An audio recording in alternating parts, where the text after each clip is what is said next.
Good morning and welcome to day 19 of Vlogmas. It is about 9:45 and I thought I'd come for a quick chat with you before I head to work.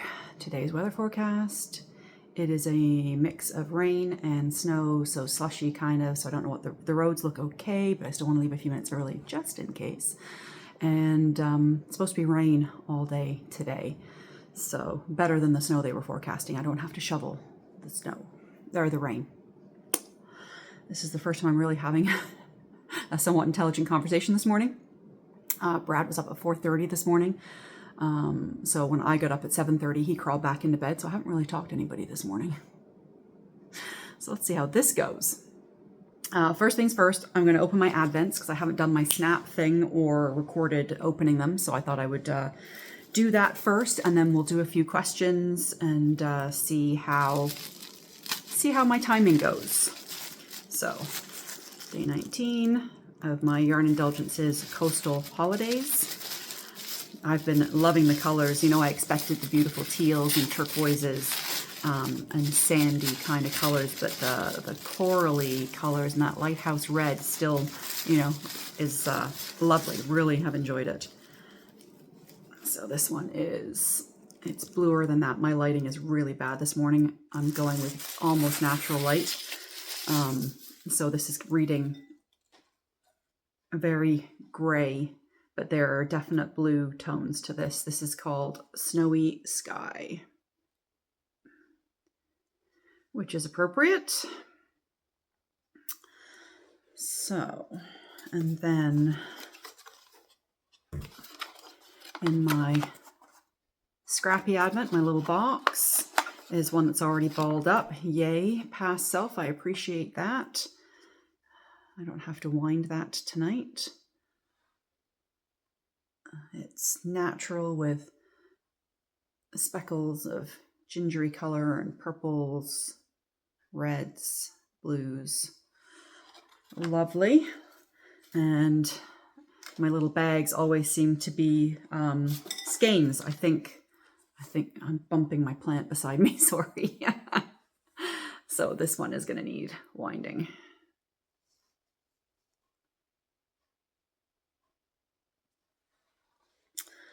All right. So I'd written down a few questions. If I've missed any, if I've missed yours, give me a nudge and I will get to that. I didn't have a chance to look at the comments from day 18 that went up last night. I haven't had a chance to look at those yet this morning. The mouse ornament I showed yesterday, that was the gift from Sophie at Cozy Meadow Knits. Somebody asked if it was handmade. I think it was handmade, just not by Sophie. It was purchased at a lovely shop that I might be able to take you to tomorrow. We'll see how the day goes. The takeout boxes. Excuse me, the fun takeout boxes that I used to package up my socks. I get those at my local Dollarama if you're in Canada. But if you have a pound shop in the UK, or there's that something tiger shop there, even the cute, they're more purpose. You know, the takeout containers that are white that have the little metal handles, they would also work. And then you could just stamp or decoupage, or, you know, you could decorate, you could kind of have fun with plain ones as well. Yeah, but I've seen them quite a lot in aisles of stores that have wrapping paper and gift bags and things like that. So worthwhile having a look to see if your local shop has anything like that, department store or discounter, or yeah. So for me, it's a dollar store, but I have seen them at other retailers as well, just not packaged that way. So I had a question. I can't remember what day it was. Oh, day 13. I was at the bulk food store, Bulk Barn here in Canada, and I was picking up rice checks to go in the nuts and bolts because it's one of our favorite bits. And I didn't want to buy boxes of cereal this time because boxes of cereal ends up being almost 3 full batches of nuts and bolts. And we don't want to have many leftovers after the holidays. We're looking to get back to our cleaner way of eating in January. So we're hoping to have all of this stuff eaten over the holiday break while we have our kids visiting and coming for meals and things like that. So, and the other thing I bought there was almond flour to use in different gluten-free recipes. So, again, I wanted to buy it in smaller quantity before I bought it in bigger quantities in bags, but I also like to be able to take my own containers. Bulk Barn, it's kind of almost, they've got a zero waste program where you can take in your own containers. You get them to weigh them when you get there, and they put a little sticker on the top. And then when you come back with your whatever you've put in your containers, they just tear it to zero or minus the weight of the container to get the weight of the goods inside. So I like to do that as much as possible. It's not far from my work, so it's not terribly inconvenient. Some of the things I find aren't as fresh. I find they probably have some slower moving products that sit in those big bins, and I just, if they're not doing a fast turnover on them, so sometimes I find the quality is not as good. So there's certain things that I won't pick up there anymore using that zero waste plan. Yeah. Also from December 13, Elaine had commented about my Tate and Lyle golden syrup. We always called that treacle in our part of England, in Hampshire. It was always treacle in our family and our extended family. I know treacle for a lot of people is the dark, almost molasses kind of syrup. But I know technically it's called golden syrup, but I always call it treacle.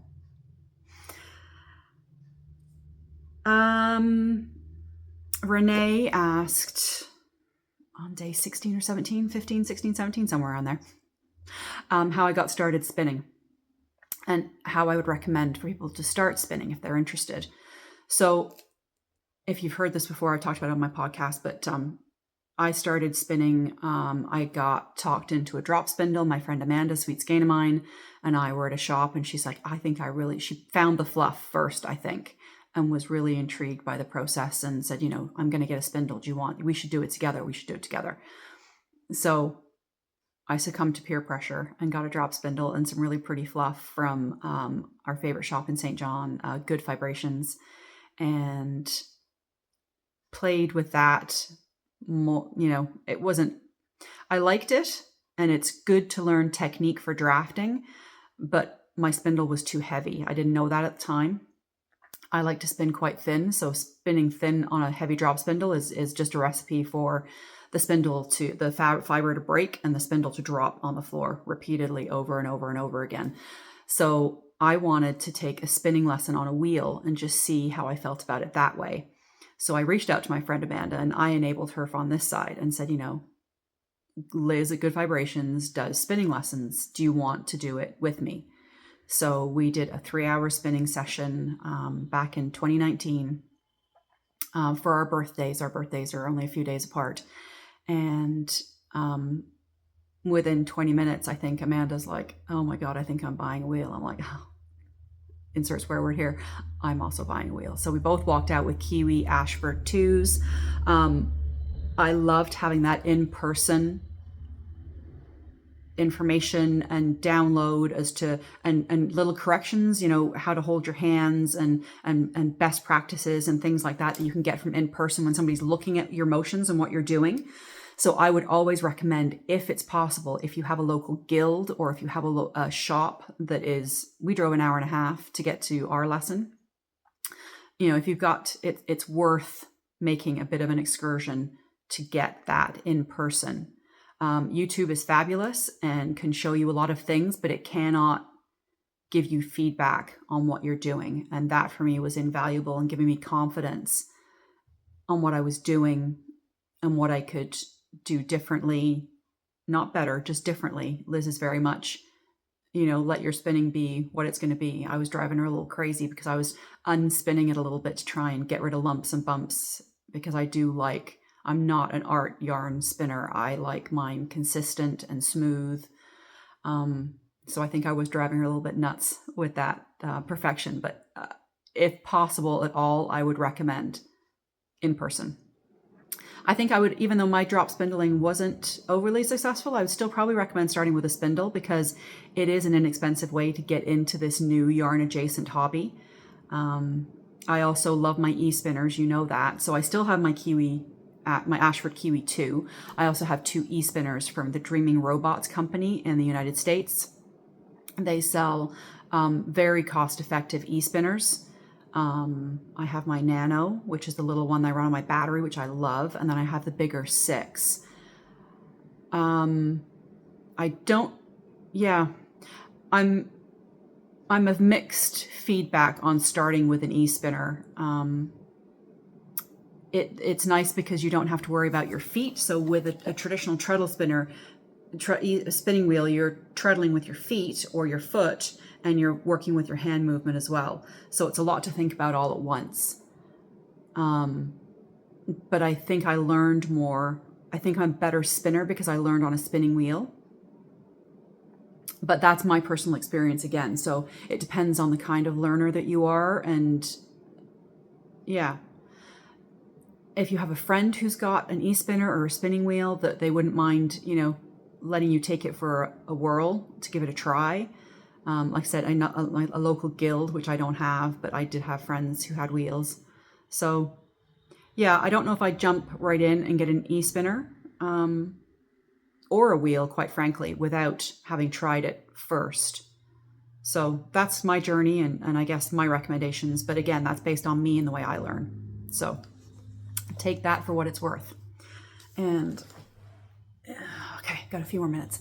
I wasn't sure I was going to get through all of these. So one last question, which is a bit of a loaded one, and I'm not quite sure where this one's going to go. What do I miss the most about living in England? I've been away for so long. So when I go back, it is totally a feeling of nostalgia and remembering, you know, being on the other side of the road for driving, the hedgerows being so close to the roads, the way the buildings look, the food, the talk, the slang, there's just so much that reminds me of when I was younger. And yeah, it's an emotional connection to a place that I have, that I will always have. I've been in Canada over 40 years now. And this is home, but that also feels like home. And if I ever won an obscene amount of money, which I never will because I don't buy lottery tickets, I would buy a flat or somewhere that I could come over. I could fly over several times a year and stay and just soak it all in and enjoy it. You know, when we moved away, obviously it was the people that I missed the most. But I don't, other than my family members, I don't keep in touch, you know, the friends that I had, most, you know, like the occasional Facebook, hey, how are you? But for the most part, I'm not connected to those people anymore. Yeah, it's nostalgia, really, it is. But you know, there's a couple of times that people commented, you know, look at the smile on your face. Look at your face when I was looking at something, you know, because there's a joy for me there because it does feel like I've come home. It's not home. I know lots has changed. I know that everywhere changes. And this is the thing, when you move away from a place and you've been gone for a while, it's frozen in your memory to a certain point. So I know things are different. Everywhere is different. Yeah. Thanks for listening to me ramble. I am now going to get ready. I got to get my food and stuff organized and get packed up and go to work.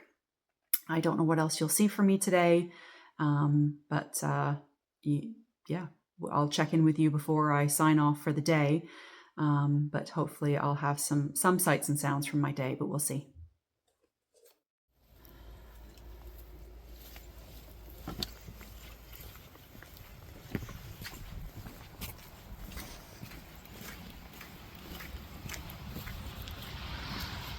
Hello, it is 5:30. We've got a bit of a break. Somebody couldn't make their appointment, so we have a half an hour break, which is proving to be a little bit tricky. We're both sitting here yawning, and better just to stay busy when we're busy. My friend Deborah dropped something off, and I can't decide if I'm going to be restrained and save it for myself for Christmas morning, or dive in there like a toddler. Hang on a second, I'm gonna flip you around. It's a bag full of mostly squishy goodies. So, what do we think? Am I opening it right away? Actually, you know what I might do? It's Deborah's birthday. It's Deborah's birthday tomorrow. So maybe I'll take my bag over with her bag and we'll open them together. That might be fun. I think that's what I'll do. So, yeah. Stay tuned. I'll be showing you that tomorrow on Friday. All right. I was trying to think, is there anything? I've got a bit of a free minute. Anything I could be talking to you about or showing you? But I didn't bring any knitting to do because I knew there wouldn't be any time. But lo and behold, there is. Well, I have paperwork I should be doing, so I guess I'll go back to that. I just got home from work. It's 25 to 8. Brad has made a lovely quiche, and we're going to sit and chill out. This is probably going to be it for today. There is very little else happening this evening. So I will say goodbye after I show you a little glimpse of my quiche that Brad made. And I will see you tomorrow for another work day, day 20 of Vlogmas.